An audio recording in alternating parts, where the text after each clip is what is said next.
This is going to be a bit of a different video than what I usually do. A few weeks ago, I was playing Planet Coaster for the first time in a while, and I was building a loopy turns ride.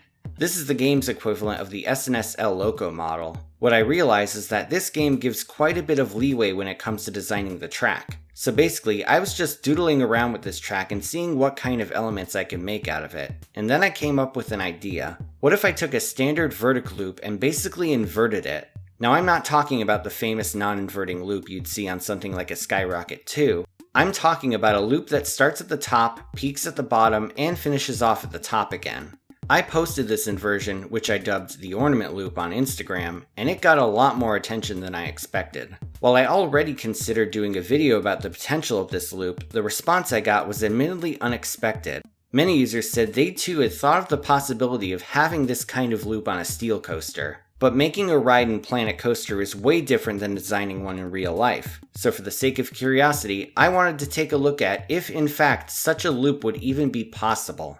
Before we start though, be sure to stick around for the end of the video for a special comment shoutout announcement.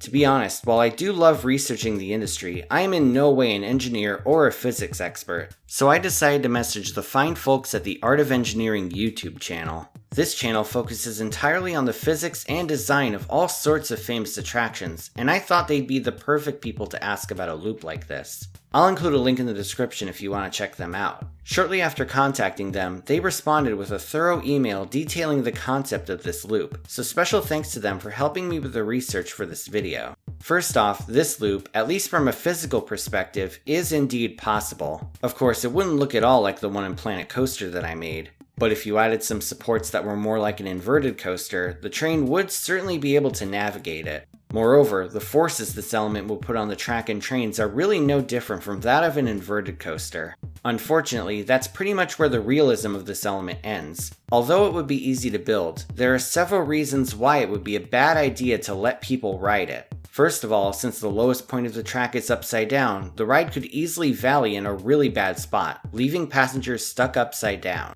While there have been instances of coasters getting stuck upside down and no one getting seriously hurt, these are extremely rare freak accidents. With the ornament loop though, any insurance company would take a look at this track and faint at the sight of it. Speaking of which, there are also some negative health effects this loop could have.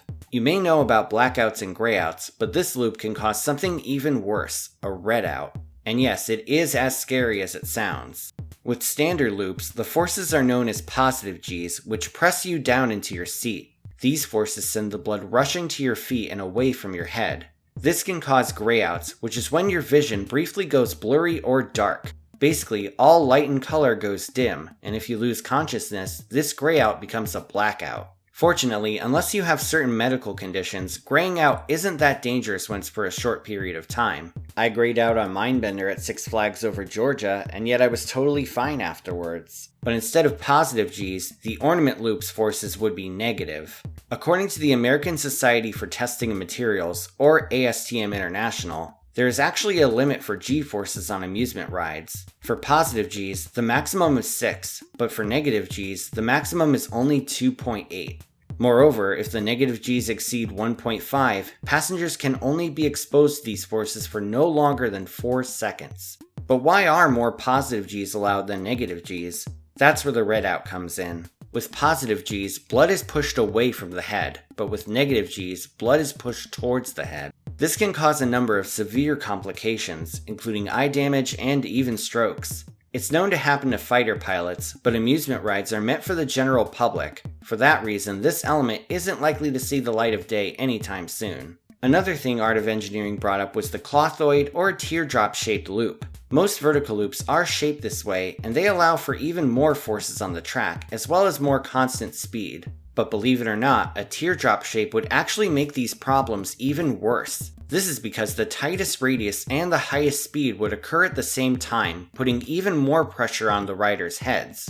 At that point, the result would probably be that head explosion seen from David Cronenberg's Scanners. Sure, there are some coasters that leave you upside down for extended periods of time, the SNS Screamin' Squirrel model comes to mind, but that coaster is much more controlled in the way it takes riders upside down. Also, passengers navigate a mostly flat slope without a tight radius. Not to mention the fact that the trains don't have to go back up. This allows them to be as slow as possible without having to worry about completing the circuit. So while many people have criticized these coasters, they aren't really that dangerous. All in all, the only real way to build the ornament loop is on a coaster that doesn't have passengers in a standard sit-down position. For example, this element could work on a flying coaster.